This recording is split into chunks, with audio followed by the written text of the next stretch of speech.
નમસ્કાર. શ્રમ અને રોજગાર વિભાગ દ્વારા બાયસેક મારફત ચાલતા વર્ચ્યુઅલ ક્લાસીસમાં હું SS Bhatt electrical group ITI માતર આપનું હાર્દિક સ્વાગત કરું છું. આજે આપણે આજના લેસનમાં વીજ પ્રવાહની અસર વિશે માહિતી પ્રાપ્ત કરીશું. વિદ્યાર્થી મિત્રો, આપણે જાણીએ છીએ કે શિયાળાની અંદર આપણને ઠંડી લાગે છે, ઉનાળામાં ગરમી લાગે છે, તો તે ઋતુની અસર છે. આવી જ રીતે જ્યારે કોઈ પણ વાહકમાં વીજ પ્રવાહ વહે છે ત્યારે તેની આજુબાજુ અને તેના ગુણધર્મ પ્રમાણે તેમાં તેની આજુબાજુએ અસર ઉત્પન્ન થાય છે, જેને વીજ પ્રવાહની અસર અંગ્રેજીમાં ઇફેક્ટ્સ ઓફ કરંટ કહેવામાં આવે છે. તો મિત્રો, આપણે ધ્યાન રાખીશું કે અસર એ કંડક્ટરની અંદર અથવા તો તેની આજુબાજુએ થાય છે. વીજ પ્રવાહની મુખ્ય અસરો 6 છે. આમ જોવા જઈએ તો વીજ પ્રવાહની મુખ્ય અસર 4 છે, પરંતુ પેટા વિભાગ પ્રમાણે જોઈએ તો તેની મુખ્ય 6 અસરો અસ્તિત્વમાં આવે છે. પહેલી અસર કે જેને ચુંબકીય અસર, જેને અંગ્રેજીમાં મેગ્નેટિક ઇફેક્ટ કહેવામાં આવે છે. બીજી રાસાયણિક અસર કે જેને અંગ્રેજીમાં કેમિકલ ઇફેક્ટ કહેવામાં આવે છે. ત્રીજી ઉષ્મીય અથવા તો ગરમીની અસર એવો શબ્દ પણ આપણે વાપરી શકીએ છીએ, જેને અંગ્રેજીમાં હીટિંગ ઇફેક્ટ્સ કહેવામાં આવે છે. 4 પ્રકાશ અથવા રોશનીની અસર કે જેને આપણે અંગ્રેજીમાં લાઇટ ઇફેક્ટથી ઓળખી શકીએ છીએ. વિદ્યાર્થી મિત્રો, 5મી જે અસર છે તેને શારીરિક અસર કહેવામાં આવે છે, જેને અંગ્રેજીમાં ફિઝિકલ ઇફેક્ટ તરીકે પણ ઓળખાય છે. 6 નંબર જોઈએ તો તેને કિરણોની અસર કહેવામાં આવે છે, કે જેને અંગ્રેજીમાં રેઝ ઇફેક્ટ કહીએ છીએ. તો ફરીથી મિત્રો, મુખ્ય 4 અને પેટા પ્રકાર સાથે આ વીજ પ્રવાહની કુલ 6 અસરો છે. પહેલી અસર તો ચુંબકીય અસર, બીજી રાસાયણિક અસર, ત્રીજી ઉષ્મીય અસર, ચોથી પ્રકાશ અથવા રોશનીની અસર, 5મી શારીરિક અસર, 6ઠ્ઠી કિરણોની અસર. હવે આપણે આ બધી અસરોને વિસ્તારથી સમજીશું. ચુંબકીય અસર મેગ્નેટિક ઇફેક્ટ્સ સમજવા માટે બાજુમાં આકૃતિ બતાવેલ છે. અહીંયા સુપર એનેમલ કોપરના તારમાંથી બનાવેલ ગૂંચળામાંથી જ્યારે વીજ પ્રવાહ પસાર કરવામાં આવે છે ત્યારે તે વાહકની આસપાસ ચુંબકીય ક્ષેત્ર ઉત્પન્ન થાય છે. તમે આકૃતિમાં જોઈ શકો છો. આ રીતે ઉત્પન્ન થતું ચુંબકીય ક્ષેત્ર ગોળ વર્તુળાકારમાં હોય છે અને વાહકના બરાબર કાટખૂણે હોય છે, જે આકૃતિમાં દેખાય છે. વીજ પ્રવાહની આ અસરને વીજ પ્રવાહની ચુંબકીય અસર કે જેને અંગ્રેજીમાં મેગ્નેટિક ઇફેક્ટ કહેવામાં આવે છે. પરિણામે ચુંબકીય ક્ષેત્રની હદમાં આવતા ચુંબકીય પદાર્થો ઉપર આકર્ષણ થાય છે. વિદ્યાર્થી મિત્રો, ઉત્પન્ન થતા ચુંબકીય ક્ષેત્રનું સામર્થ્ય એટલે કે સ્ટ્રેન્થ અને દિશા એ તેમાંથી પસાર થતા પ્રવાહ ઉપર આધાર રાખે છે. સ્ટ્રેન્થ એ ઓછા પ્રવાહ હશે તો ઓછું ઉત્પન્ન થશે, વધારે પ્રવાહ હશે તો વધારે ઉત્પન્ન થશે. આ માટે બીજું ઉદાહરણ સમજીએ. હવે અહીંયા આ આકૃતિમાં જ્યારે વાહકમાંથી વીજ પ્રવાહ પસાર કરવામાં આવે છે ત્યારે વાહકની આજુબાજુ ચુંબકીય ક્ષેત્ર ઉત્પન્ન થયેલ બતાવેલ છે. જ્યારે PVC અથવા ફાઇબર એટલે કે અવાહક પદાર્થમાંથી બનાવેલ બોબિન ઉપર સુપર એનેમલ કોપર વાયર વીંટાળી તેમાંથી વીજ પ્રવાહ પસાર કરવામાં આવે છે ત્યારે પેદા થતું ચુંબકીય ક્ષેત્ર ચુંબકના ક્ષેત્ર જેવું બને છે. જો પસાર થતો પ્રવાહ ડીસી હોય તો સ્થિર ચુંબકીય ક્ષેત્ર બને છે, અને જો પસાર થતો પ્રવાહ એસી પ્રકારનો હોય તો ઓલ્ટરનેટિંગ ચુંબકીય ક્ષેત્ર ઉત્પન્ન થાય છે. બાજુની આકૃતિમાં આપણે જોઈ શકીએ છીએ કે એક બોબિન બતાવેલું છે અને એને અંદર મેગ્નેટિક મટીરિયલ એટલે કે લોખંડનો સળિયો મૂક્યો છે, અને તમે જોઈ શકો છો તો તૂટક રેખા જે બતાવી છે તે ચુંબકીય રેખા છે. અને તમે જો એની અંદર એની નજીક કોઈ મેગ્નેટિક પદાર્થને લઈ જઈએ, ધારો કે આપણે એક ટેસ્ટર કે ડિસ્મિસ લોખંડનું ખીલી નજીક લઈ જઈએ તો એ રીતસર આકર્ષણ થાય છે, એટલે કે ચુંબકીય ક્ષેત્ર તેવું વર્તે છે. હવે વીજ પ્રવાહની બીજી અસર કે જેને રાસાયણિક અસર કેમિકલ ઇફેક્ટ કહેવામાં આવે છે. વિદ્યાર્થી મિત્રો, આપણે રાસાયણિક અસર જોતાં પહેલાં પાછા જે ચુંબકીય ક્ષેત્ર જે અસરો આપણે ચર્ચા કરી તેના વિશે મારે એ કહેવાનું છે કે ચુંબકીય જે અસર છે એ અસરનો આપણે વ્યવહારિક ઉપયોગ ક્યાં ક્યાં જોઈ શકીએ છીએ. તો તમે બધાએ બેલ જોયો છે, બઝર જોયું છે, બેલ ઇન્ડિકેટર જોયું છે, તેમજ motor, generator, transformer, even ampere meter, volt meter, galvanometer, relay, આ દરેક ક્ષેત્રે આ વીજ પ્રવાહની ચુંબકીય ક્ષેત્રનો ઉપયોગ થાય છે. તો વિદ્યાર્થી મિત્રો, ચુંબકીય ક્ષેત્ર, જો આ ચુંબકીય અસરની શોધ ના શોધાઈ હોત અથવા તો એ ના થયું હોત તો આપણે ઇલેક્ટ્રિસિટીમાં ઘણા પાછા પડ્યા હોત. એટલે આના ઉપયોગ ઘણો બધો આપણા ક્ષેત્રમાં થાય છે. રાસાયણિક અસર કેમિકલ ઇફેક્ટ, જ્યારે કોઈ ચોક્કસ રાસાયણિક વીજ દ્રાવણમાંથી, હવે એ ચોક્કસ રાસાયણિક વીજ દ્રાવણ એટલે શું? તો એ એવું દ્રાવણ હોવું જોઈએ કે જે અંદરના ઇલેક્ટ્રોડ જે રાખ્યા છે એની સાથે કોઈ પ્રક્રિયા કરતો ન હોય. તો જ્યારે આવા કોઈ ચોક્કસ રાસાયણિક વીજ દ્રાવણમાંથી વીજ પ્રવાહ પસાર થાય છે ત્યારે તે દ્રાવણનું મૂળ તત્વોમાં વિઘટન થાય છે. વીજ પ્રવાહની આ અસરને રાસાયણિક અસર એટલે કે અંગ્રેજીમાં કેમિકલ ઇફેક્ટ કહેવામાં આવે છે. મોરથુતુ, જેનું સૂત્ર છે CuSO4, સિલ્વર નાઇટ્રેટ કે જેનું સૂત્ર છે AgNO3, આ વગેરે પદાર્થના રાસાયણિક દ્રાવણમાંથી વીજ પ્રવાહ પસાર થઈ શકે છે અને તે વખતે તે પદાર્થના અણુઓનું વિભાજન થાય છે.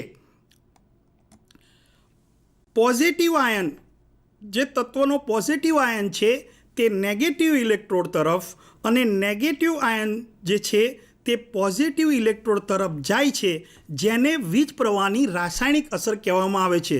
તો મારા આ વ્યક્તવ્ય ઉપરથી તમને રાસાયણિક અસર કોને કહેવાય તે બરાબર સમજણ પડી ગઈ હશે. હવે વિદ્યાર્થી મિત્રો, વીજ પ્રવાહની આ અસરનો ઉપયોગ ધાતુ ઉપર ઢોળ ચડાવવામાં એટલે કે ઇલેક્ટ્રોપ્લેટિંગની પ્રક્રિયામાં થાય છે. આપણે ઘરની અંદર ચાંદીના જે દાગીના હોય છે, આપણી મમ્મી હોય કે આપણી બહેન હોય, એ બધા જે ઘરેણાં પહેરે છે, તો એ ઘરેણાંને ઘણી વખત આપણે શું કરીએ છીએ કે ભાઈ આપણે સોનાનો ગ્લેડ કરવો છે, એવો શબ્દ તમે અવારનવાર સાંભળ્યો હશે. તો આ એક રાસાયણિક પ્રક્રિયાનું ઉદાહરણ છે. તો વિદ્યાર્થી મિત્રો, જ્યારે ઇલેક્ટ્રોપ્લેટિંગની પ્રક્રિયા થાય છે ત્યારે આ જે રાસાયણિક પ્રક્રિયા છે એનો ઉપયોગ આપણે ઢોળ ચડાવવા માટે થાય છે, તથા કેમિકલ અને મેટલ ઇન્ડસ્ટ્રીઝમાં તાંબાને શુદ્ધ કરવા માટે થાય છે. તમે પાણી જે આપણે પીએ છીએ એ પાણી H2SO4નું બનેલું છે, પણ જ્યારે પાણીમાંથી H2 અને SO4 બરાબર છે, હાઇડ્રોજન જ્યારે છૂટો પાડવાનો હોય છે, ઓક્સિજન અને હાઇડ્રોજનને જ્યારે છૂટા પાડવાના હોય છે ત્યારે પણ તેમાં રાસાયણિક પ્રક્રિયા થાય છે. તો વીજ પ્રવાહની આ અસરનો ઉપયોગ પણ આપણે ધ્યાનમાં લેવો જોઈએ. ત્રીજી અસર છે ગરમીની અસર, હીટિંગ ઇફેક્ટ્સ કહેવામાં આવે છે. અહીંયા આકૃતિમાં એક ઇલેક્ટ્રિક સગડીની બોટમ સાઈડ બતાવેલી છે કે જેની અંદર નાઇક્રોમ વાયરનો એલિમેન્ટ બતાવ્યો છે. તો દરેક ધાતુના અવરોધ અલગ અલગ હોય છે અને આવી ધાતુઓ એટલે કે જ્યારે નાઇક્રોમ અથવા યુરેકા જેવી ધાતુના તાર કે જેમના સાધનોમાં એલિમેન્ટ તરીકે ઉપયોગ કરવામાં આવે છે અને તેમાંથી વીજ પ્રવાહ પસાર કરવામાં આવે ત્યારે તારના અવરોધને, કારણ કે નાઇક્રોમ અને યુરેકાનો અવરોધ ઘણો છે, તો એ અવરોધના કારણે, એના ગુણધર્મના કારણે એમાં ગરમી ઉત્પન્ન થાય છે. આમ અહીંયા વીજ શક્તિનું ગરમી શક્તિમાં રૂપાંતર થાય છે. વીજ પ્રવાહની આ અસરને ગરમીની અસર કે ઉષ્માજનક અસર કહેવામાં આવે છે. વિદ્યાર્થી મિત્રો, આના બે નામ છે. ગરમીની અસર પણ તમે કહી શકો છો અને ઉષ્માજનક અસર પણ તમે, અથવા તો ઉષ્મીય અસર તરીકે પણ તમે એને ઓળખી શકો છો. હવે આ ઉત્પન્ન થતી જે ગરમી છે એને પણ એક સંબંધ છે. આ ઉત્પન્ન થતી ગરમી એ વીજ પ્રવાહના વર્ગ, અવરોધ અને સમયના સમપ્રમાણમાં હોય છે. ગરમીને માપવા માટેનો એકમ જૂલ છે. જૂલ નામના વૈજ્ઞાનિકે આ ઉત્પન્ન થતી ગરમીનો સંબંધ શોધી કાઢ્યો હોવાથી તે જૂલના નિયમ તરીકે ઓળખાય છે. હવે જૂલની વ્યાખ્યા આપવી હોય આપણે તો એને આ રીતે આપણે એને આપી શકીશું કે એકમ સમય માટે એકમ અવરોધવાળા તારમાંથી એકમ એમ્પિયરનો પ્રવાહ પસાર કરવામાં આવે તો ઉત્પન્ન થતી ગરમીને 1 જૂલ કહેવામાં આવે છે. હવે જે માટેનું સૂત્ર આપણે જો સૂત્રની મદદથી આ ગરમી શોધવી હોય તો H બરાબર I²RT ભાગ્યા જે, એ સૂત્રની મદદથી ગરમીને આપણે કેલેરીમાં શોધી શકીએ છીએ. H બરાબર I²RT અપોન જેમાં H બરાબર કુલ ઉત્પન્ન થયેલી ગરમી કેલેરીમાં, I બરાબર વીજ પ્રવાહ એમ્પિયરમાં, R બરાબર અવરોધ ઓમમાં, T બરાબર સમય સેકન્ડમાં અને જે એ જૂલનો અચળાંક છે જે 4.2 લેવામાં આવે છે.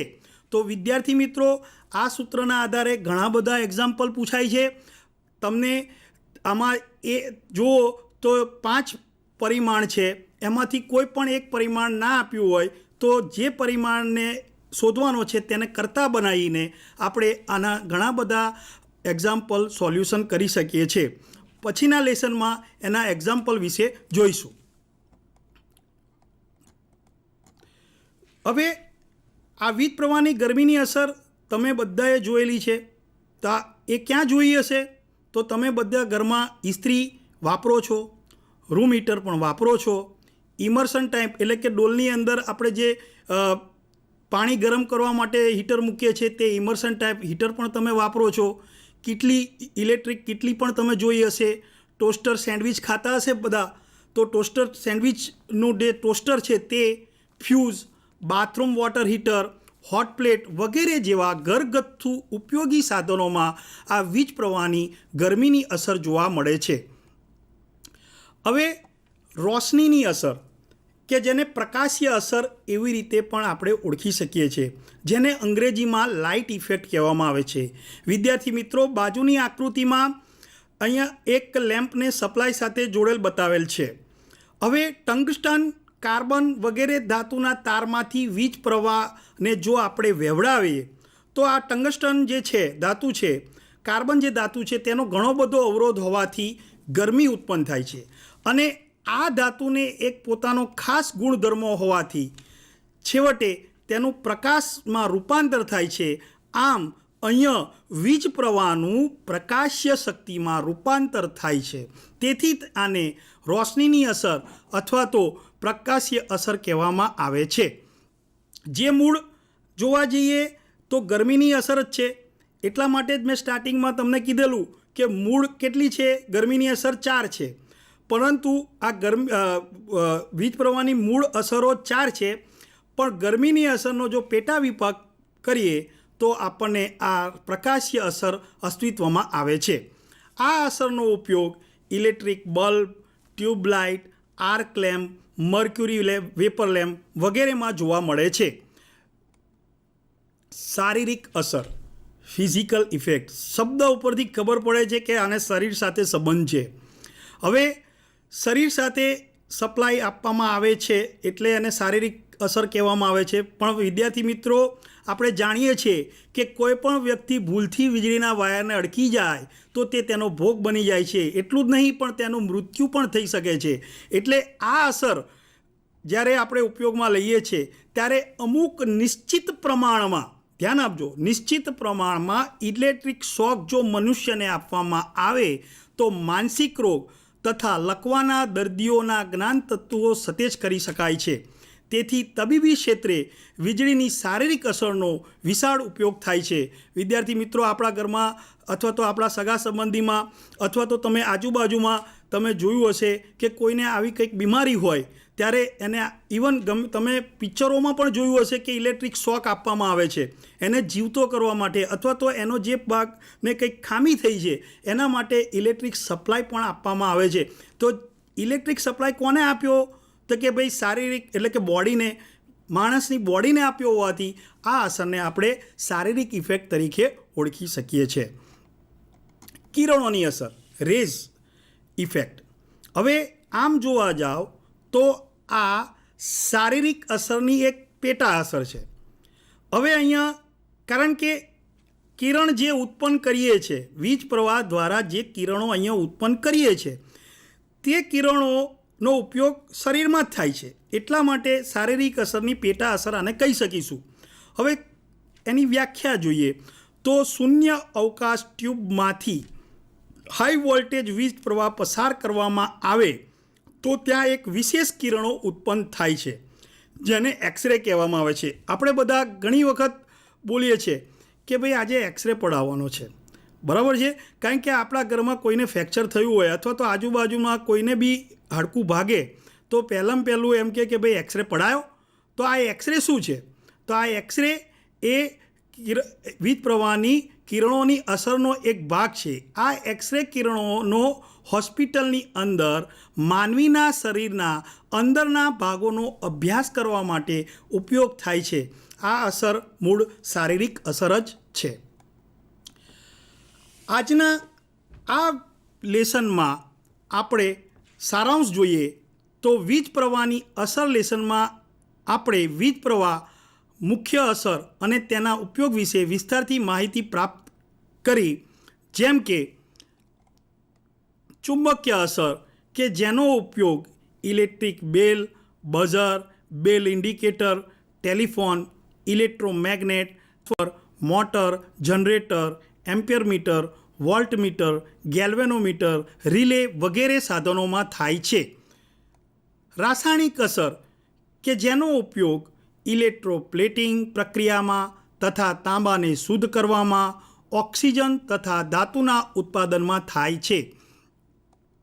ગરમીની અસર કે જેનો ઉપયોગ ઇલેક્ટ્રિક ઇસ્ત્રી, હીટર, હોટ પ્લેટ વગેરે જેવા ડોમેસ્ટિક સાધનોમાં થાય છે. પ્રકાશ અથવા રોશનીની અસરનો ઉપયોગ electric bulb, tube light, mercury lamp, arc lamp વગેરેમાં થાય છે. શારીરિક અસર કે જેનો ઉપયોગ તબીબી ક્ષેત્રે માનસિક રોગ તથા લકવાના દર્દીઓના જ્ઞાનતંતુને સતેજ કરવા માટે થાય છે. કિરણોની અસર કે જેનો ઉપયોગ વીજ પ્રવાહ દ્વારા એક્સ કિરણો ઉત્પન્ન કરી હોસ્પિટલની અંદર માનવીના શરીરના અંદરના ભાગોને અભ્યાસ કરવા માટે થાય છે. વિદ્યાર્થી મિત્રો, આજનું આ જે લેસન છે એમાં જ્યારે આપણે સબ્જેક્ટિવ ટાઈપ પ્રશ્નો પૂછાતા હતા ત્યારે આ એક મહત્ત્વનો પ્રશ્ન બનતો હતો. એમાં એમ પૂછવામાં આવતું હતું કે વીજ પ્રવાહની મુખ્ય કેટલી અસરો છે અને તેને વિસ્તારથી સમજાવો અથવા તો તેમાંથી 2 વિસ્તારથી સમજાવો, અને તેના 15થી 20 માર્ક આપણને એ પ્રશ્નના રૂપમાં પૂછતા હતા. પરંતુ હવે ઓબ્જેક્ટિવ ટાઈપ થઈ ગયું છે તો તમારે ઓબ્જેક્ટિવ ટાઈપમાં મૂળ કેટલી અસરો છે એ યાદ રાખો અને એ પછી તમે એના ઉપયોગો યાદ રાખો. તો આ પ્રશ્નમાં આ ચેપ્ટરમાંથી જે પ્રશ્નો આપણને મળશે તેના બધા જવાબો આપણે આપી શકીશું. દાખલા તરીકે તમને એમ કે ઇલેક્ટ્રિક બેલ એ કઈ અસર ઉપર કાર્ય કરે છે, તો એમાં તમને 4 ઓપ્શન આપ્યા હોય કે શારીરિક અસર, ગરમીની અસર, કિરણોની અસર કે ચુંબકીય અસર. તો તમે આના જો ઉપયોગો એ અસર વિશે અને એના ઉપયોગ વિશે જો તમે સમજેલા હશો તો આ પ્રશ્નનો જવાબ તમે આપી શકશો કે ભાઈ વિદ્યુત બેલ એ ચુંબકીય અસર ઉપર કાર્ય કરે છે. નમસ્કાર.